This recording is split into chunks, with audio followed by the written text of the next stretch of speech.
name's Florin and I'm a PhD student at the University of Queensland. Today I'm going to be talking to you about archaeology in Australia, but before I'd start I'd like to just acknowledge the traditional owners on whose land I stand and on whose land you were sitting and listening to this presentation from. So I'd like to acknowledge those traditional owners, elders past, present and emerging. And I'd also like to acknowledge the traditional owners whose heritage I'm going to be talking about today, because today I'll be talking about Indigenous archaeology in Australia. So I'm going to give you a little brief introduction into what is Australian archaeology, what sort of things we do, and then I'm going to talk about some key themes in Australian archaeological research, things like colonisation, early lifestyles in Australia, the landscape modification practiced by people in different parts of Australia, and contact archaeology. But before I go anything further, I just wanted to give you guys a brief idea about who I am. So I'm a PhD student in the University of Queensland and I study archaeology. Specifically, I work on a site in Northern Australia called Madjedbebe. This is a site on Mirarr Country in Arnhem land, and it's a really amazing site. It's been lived in and used for the last 65,000 years. And over that period of time, people have come into this beautiful rock shelter, and it's just down the bottom here. You can see the blue tarpaulin where people are living. And they've been coming here and doing all sorts of things, making stone tools, using the resources around them. And one of the things they're doing is cooking things in fireplaces. And what I study is archaeobotany, or food plant use. And so I'm studying these little pieces of charcoal that come out of people's ancient fireplaces and using those to look at what types of food they were using. So imagine if you have just a log of charcoal that comes out of the fireplace and you can still see, even though it's burnt, that it has these rings on it. Well, I use very, very high-powered microscopes to really zoom in on the types of features that you might see on those things. So a bit of a nut pip that someone spat into a fireplace, or a bit of skin peeling off a tuber that's come out, and I look at them and understand from them what people are eating, how they were using their environment. So I spend a lot of time in the lab doing this at the University of Queensland, but I've also been really lucky to spend a lot of time outside in Arnhem Land in Kakadu National Park with Mirarr elders, and we spent a lot of time on Mirarr Country collecting the plant foods they use today so that I can understand the things they were using in the past. During my PhD, like many archaeologists around Australia, I've been doing some consulting archaeology in mining companies and construction work, and I've worked on historical sites and on Indigenous sites across Australia. I've also been lucky to have research experience in Turkey, Italy, France and Sri Lanka. And whilst I really loved going overseas and working on these sites, I have to say my passion is really Australian archaeology, and that's what I want to tell you guys about today. So what is Australian archaeology? Well, all sorts of archaeology are practiced in Australia. Today I'm going to be focusing on Indigenous Australian archaeology, but also, of course, in the last 200 years, people have been looking at other communities that live in Australia, and we call that historical archaeology, and also at things like shipwrecks, which is done through maritime archaeology. In Australian archaeology, we have lots of different artefacts. And one of the things that sort of controls what sort of artefacts we see is the preservation we get over time. So one of the interesting things is we have a whole heap of stone artefacts, and you can see that on the, I think it's the right-hand side of your screen. It's a beautiful stone point, and you can see actually some resin left behind it, and that's where it would have been hafted to a wooden artefact. And often we don't get the wooden part of it. We don't get the spear that spear tip was hafted into, but we do get that stone piece left behind, and then we have to work from there. We also get beautiful cultural objects, things like these shell beads from this Mandu rock shelter up in Western Australia. And we also get a whole heap of artefacts that are the leftovers from people's food. So things like the piece of charcoal that I was discussing with you, but also lots of faunal remains, bits of bones, and all sorts of other things. And archaeology in Australia really is happening everywhere. There are over 300 different language groups in Australia, and Aboriginal groups who use these languages. And you can see in this picture, they're just in all parts of Australia, in the arid zones, in very cold environments, on the coasts, in Brisbane, where I'm standing today. So there's all sorts of places we do archaeology, and I hope to give you just a kind of an idea of the types of things that are going on. So I'm going to start off with the first sort of key theme I've put together for this presentation, which is this idea of colonisation. I'm not talking about colonisation in the last 200 years, but I'm talking about colonisation a lot longer ago. So what we're talking about here is the idea that Africans modern humans emerged in Africa about 200 to 300,000 years ago. And they moved outside of Africa all around the world. And one of the places that this human dispersal happened earliest was what we call the Southern Dispersal Arc, out of Africa, through Asia, through island Southeast Asia, into what we call Sahul. And I use the word Sahul here, not Australia, because I'm talking about this Pleistocene supercontinent. This was a time period where sea levels were lower, and Australia was joined to New Guinea, and also to all of the islands off the coast, so Tasmania was joined to Australia. But the amazing thing about human movement into this part of the world is as you moved along this sort of pathway, and people would have been doing all sorts of things, and it took quite a long time, obviously, to get here. People had to make some really big sea crossings, and you can see this in island Southeast Asia.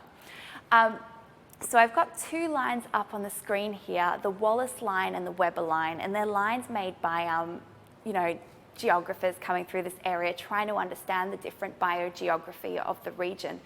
And they were just seeing some crazy, amazing differences between the sort of mainland Asia and Australia and New Guinea, or Sahul. And one of the really big differences, of course, was the animals. So as you move through those areas, people would have gone from living with mammals to a mixture in between. And as you move across these different lines, you'd start to lose different types of fauna and flora, and then have new ones come in.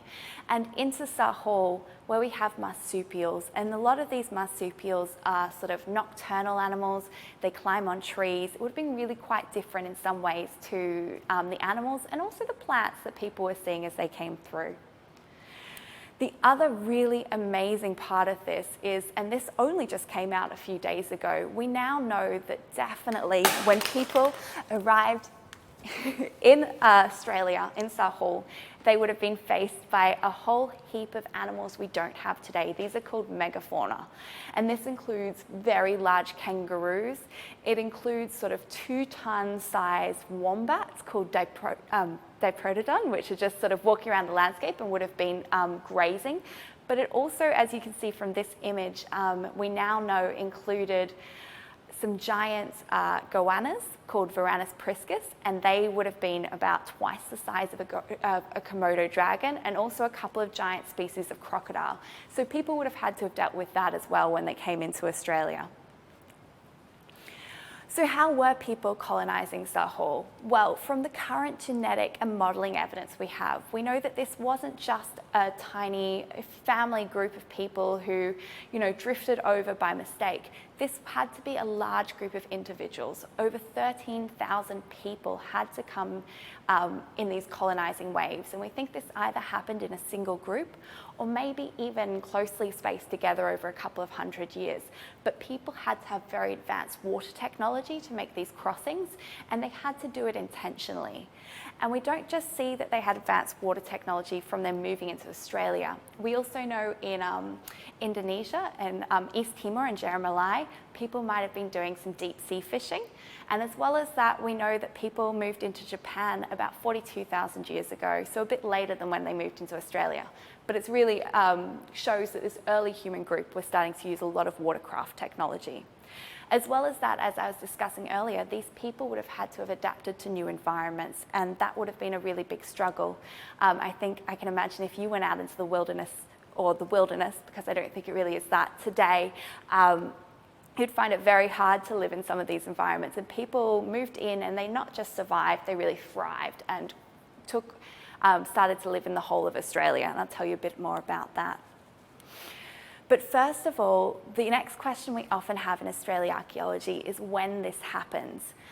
It's only really relatively recently in the history of Australian archaeology that we've understood just how old this culture, people living on this continent have been here.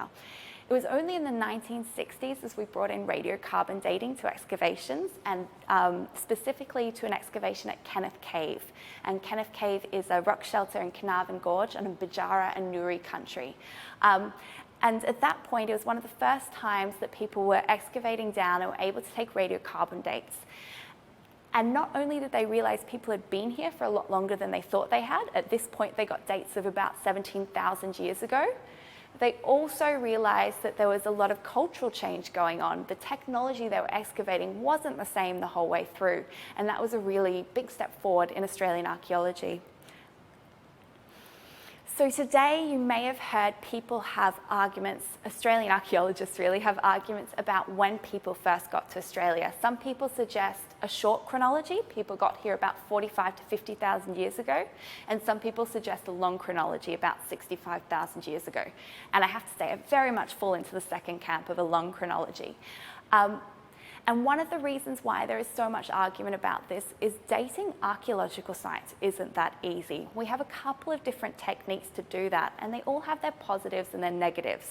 So the first one that is often used, and I'm sure you'll have heard about, is called radiocarbon dating. And when we radiocarbon date, we date organic remains, things that have carbon in them, and look at how much carbon is left. And as the half-lives disappear, that gives us an idea of how old that object is. And that's really, really great, except when you get to the point where the half-lives are getting so small that they can't halve anymore, and then we can't date that any further.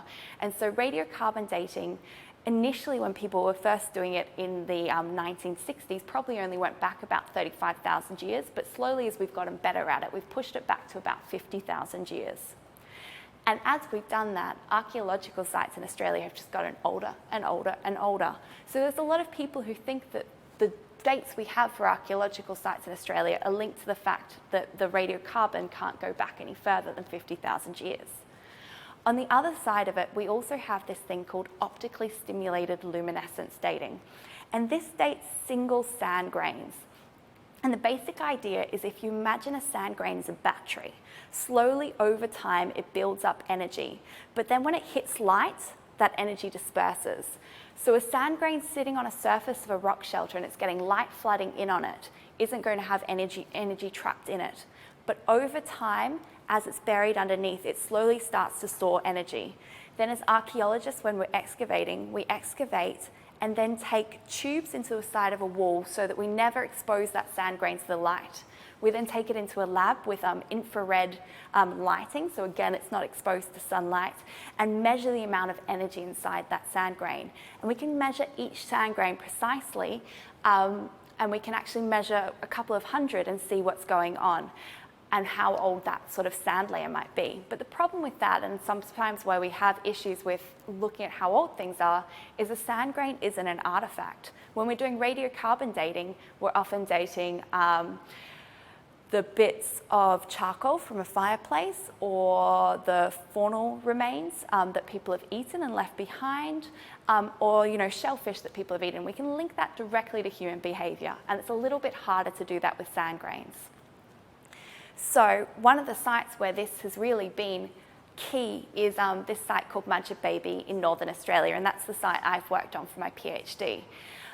In the 1990s, this site was dated to about 50 to 60,000 years ago using a form of luminescence dating that's a little bit older than the optically stimulated luminescence I was just talking about. And that was incredibly exciting, and it was the first time we ever even imagined that people could have been here this long. But at the same time, people weren't sure if the artifacts and the sand grains came from the same time period. Maybe the artifacts had moved down through the sand sheet, and there was a lot of discussion about that, and it really wasn't clarified. More recently, in 2012 and 2015, we have gone back and excavated this site, and this is excavations of a team of archaeologists led by Professor Chris Clarkson at the University of Queensland. And the exciting thing is we've both implemented an incredibly extensive dating program at the site where we have about 88 dates from optically stimulated luminescence and from radiocarbon dating, so we can see if they compare in sequence. And we've also done a very big excavation and been able to pinpoint where every artifact comes from. not only do the dates all line up and there doesn't seem to be a lot of movement in the sand grains, but also we have these pulses of habitation, and you can see them with the red lines pointing to them, the red arrows pointing into it there.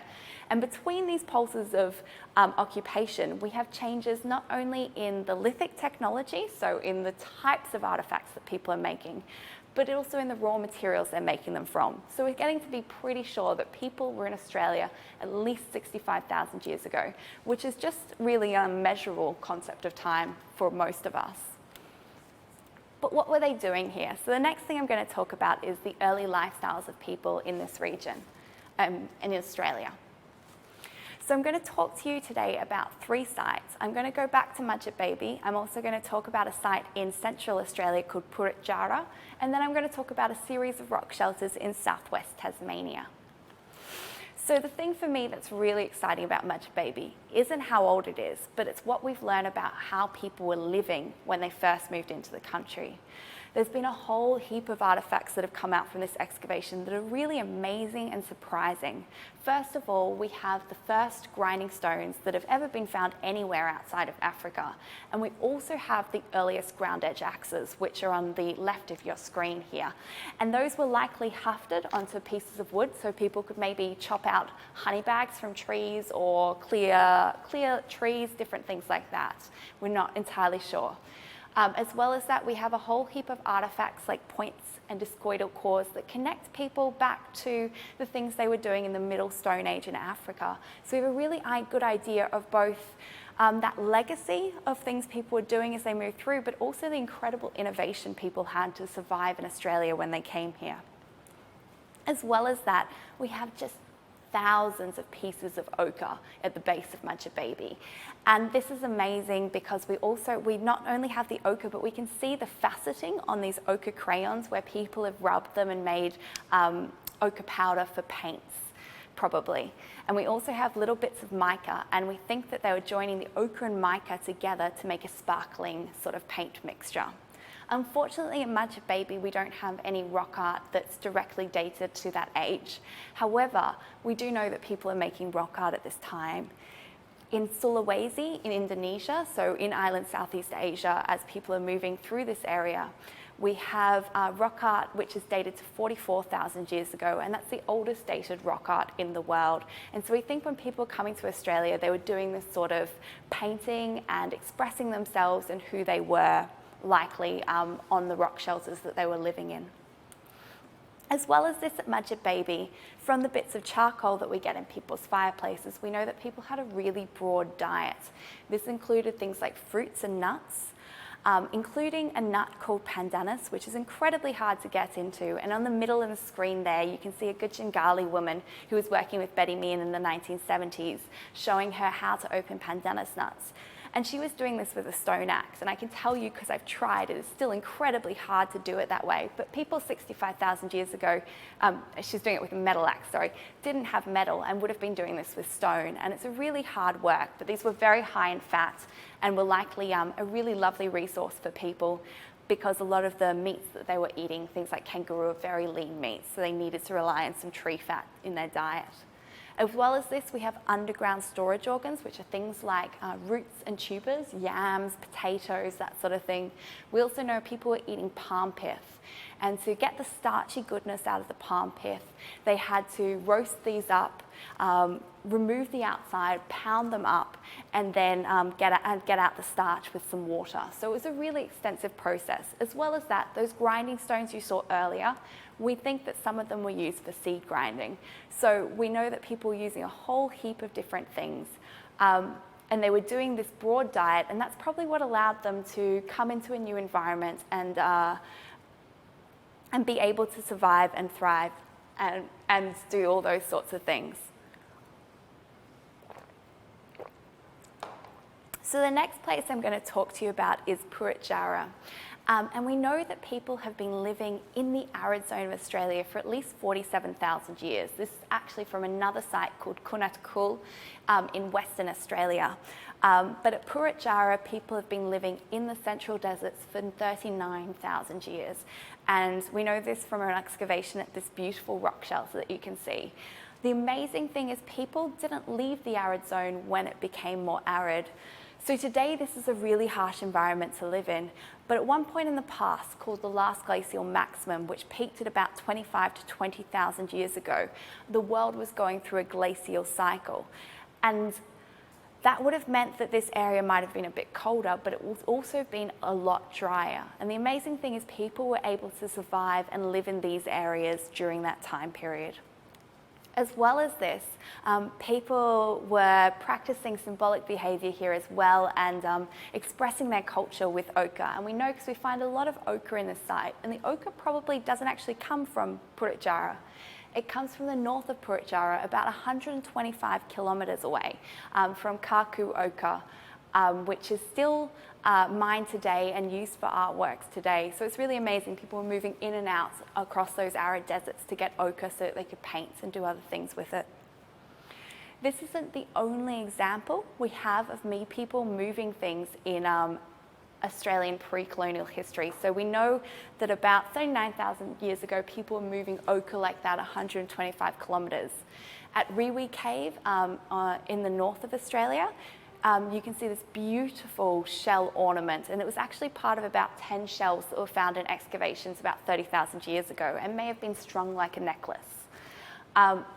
These shells had to come in from the seaside, which at that time period was about 500 kilometres away from the site. So that's just a really exciting. People maybe had trade networks that they were moving these through. As well as this, at Lake Mungo, I'm sure you may have seen the burials that came from this site. And one of these burials of what we call Mungo Man was covered in ochre. And so we know that this was to do with religious traditions, and people were bringing that ochre in from 100 kilometres away. So again, we see that people aren't just surviving in these areas. They have incredibly rich cultural lives, and they're doing some really interesting things and trading from long distances. So the last place I wanted to talk about today is in southwest Tasmania. Southwest Tasmania is the most southern part of the world that people were living in during the last glacial maximum, during that period of glaciation. It would have been very cold. We know from caves in the highlands that people were extensively using this environment, which is really just, quite mind-blowing. And how were they doing that? How are they living here? Well, it's a very unique archaeological record we get out of these caves in southwest Tasmania. There's something like 250,000 bones and 30,000 stone artefacts per metre squared found in this site. So that's an incredible amount. You're barely digging soil at that point. And most of those bones come from two animals, the Bennett's wallaby and the common wombat. We know that these animals would have been living in grasslands around these sites, and people were coming and probably hunting them, and they lived together, so they maybe could have hunted a lot at once, which is a very useful thing to do. These animals also have quite high fat contents, and the really interesting thing is at these rock shelters we find a lot of the same bone parts. As you can see here, these bits of long bone that come from legs, and they're broken open so that people can get the marrow out. And archaeologists have done a lot of work and been able to show that amazingly people were choosing the exact right part of the bone marrow from the exact right animals that had the most nutritious fat in it. So it required a lot of knowledge of the environment to live here. The other thing that was potentially going on is people might have been making clothing. During this time period, we have a lot of bone points in these sites, and also what we call thumbnail scrapers, which are on the left of the screen here. These thumbnail scrapers we think were likely used for scraping hide, and that with these bone points and with fibres, people might have been making themselves, cloaks or, some sort of wrapping and clothing out of these Bennett's wallaby skins and wombat skins to keep them warm. So now that we have a little bit of idea what's going on early on in Australia, I want to talk to you a little bit about the ways that humans don't just adapt to environment in Australia, but we have lots of different traditions of Aboriginal groups changing the environment and making it a more beneficial place for them to live in. The first place I want to talk to you about is Budgebim. Budgebim is a now recognised UNESCO World Heritage cultural landscape. It's on Mirarr Country in southwest Victoria, and we think that people probably lived in this area for about 32,000 years. But starting more recently, about 6,000 years ago, they've really started to shape this environment so that they can increase the amount of yield they get out of it. So this was really first recognised straight away when Europeans arrived and started to see these things because they were so obviously made. So here you have George Augustus Robertson saying that an immense piece of ground trenched and banked, resembling the work of civilised man, but which on inspection I found to be the work of Aboriginal natives, purposely constructed for catching eels. We have very racist interpretations of these, but over time we've really started to realise just how important these structures would have been and how incredibly innovative they were. So Gundit Mara populations have been talking about their traditional oral histories of these with archaeologists and working with them to show what's going on in this landscape.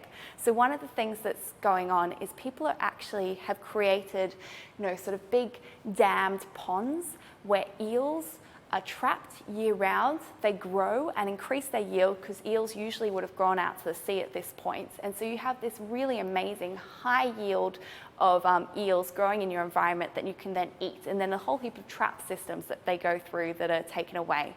And around this, we suspect that people actually had quite large village systems. And so it was really quite different from, what had been expected about what was going on. And amazingly, this was started to be constructed about 6,500 years ago, and people kept making and maintaining these structures to about 500 years ago, and they're now again making and maintaining them today. So this is recognised by UNESCO as the first cultural landscape that's been recognised as World Heritage in Australia. Another place where people are doing some really interesting things, and I could talk about so many places around Australia, so I hope if you're interested you keep looking for these sorts of stories, is in the wet tropics of Queensland. The wet tropics are often recognised for their beautiful environmental heritage. UNESCO has World Heritage listed them, and they are relics of the Great Gondwanan forest that covered Australia 50 to 100 million years ago. But these aren't just pristine rainforests. Over 18 Aboriginal groups live in these areas today, and that's a changing number because these cultures are changing with time. But these groups have really manufactured the rainforest so that they can live and thrive within them. Archaeologists working with these traditional owners have been able to show that people came into this area about 8,000 years ago. That's almost straight after these wet tropic rainforests started to emerge about 8,500 years ago in this region. And what people were doing was they were creating a cultural landscape within these rainforests in order for them to live inside them. So we know from at least 5,000 years ago, people were using fire to open the understory of this rainforest, and that allowed for more animals to come through and to create paths and living spaces within it. And as well as that, they were planting sort of areas of almost agroforestry of trees and useful species that they could then use in the area, used to feed themselves. And one of the really interesting things they were doing is they were using intensively these things we call toxic walnuts, and you can see them just on the upper side of the screen there, bits from an archaeological excavation. And these toxic walnuts actually would have required something between 2 to 3 days of processing before they could be eaten. So in order to eat these walnuts, people had to cook them, open them up, grind them on what you see here as a mora stone, which they were using for grinding. We found in archaeological sites in this area, and then leach them maybe for a whole day in water, in running water, so the toxins are released before they can eat them. But using and getting into these starchy products and also creating these patches in the rainforest that were really friendly to animals coming into it meant that people could live in this area.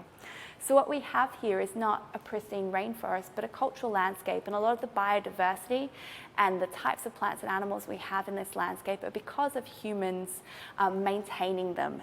And so it's important that we recognise it for both its environmental heritage and its cultural heritage. So the last thing I wanted to talk to you about today was contact in Australia. So this point where Europeans were coming into Australia and how we see that archaeologically. The interesting thing about archaeology in Australia is, of course, people keep doing things after Europeans come into the country. Here is just a beautiful example of Kimberley Points from the Kimberley region of Australia. These are just stunning artefacts. They're my favourite Australian artefact. And they are made by people today, but they've been made for the last 1,500 years, we think. Originally they were made on bits of stone, often heat-treated cherts and things like that you can see on the right of the screen. But also, as Europeans came into this area, people started to use some other raw materials to make these, things like glasses.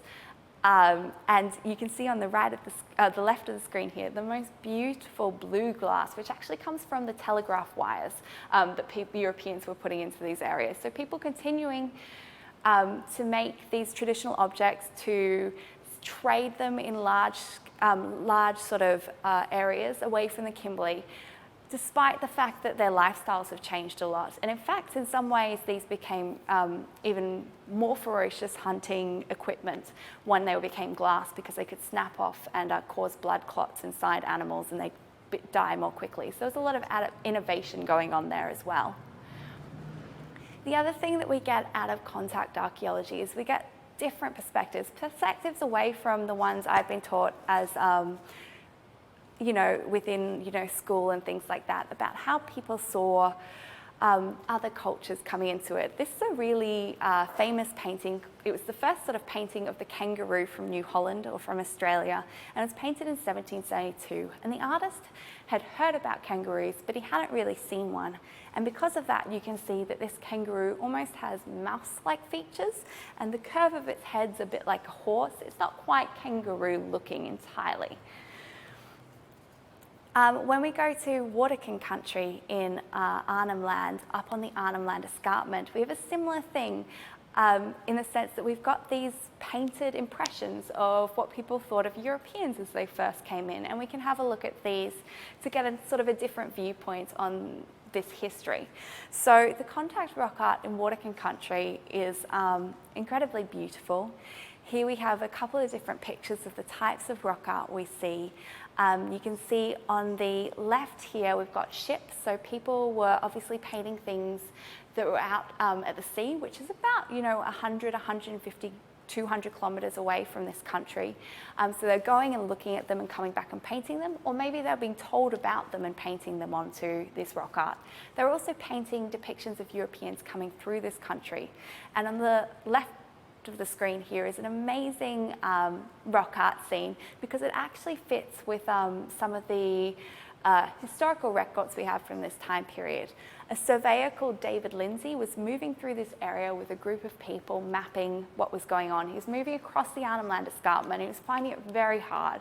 And so in order to lighten the load for his pack horses, one day in October 1883, he threw away a whole heap of things. He threw away 2 pack saddles, a fishnet, some rope, a great deal of rifles, revolver and ammunition, and all the clothes we could spare. And you can see up on this painting here, people have actually painted what he threw away. So it's one of these incredible times where we can actually almost date a piece of rock art to the day that it happens.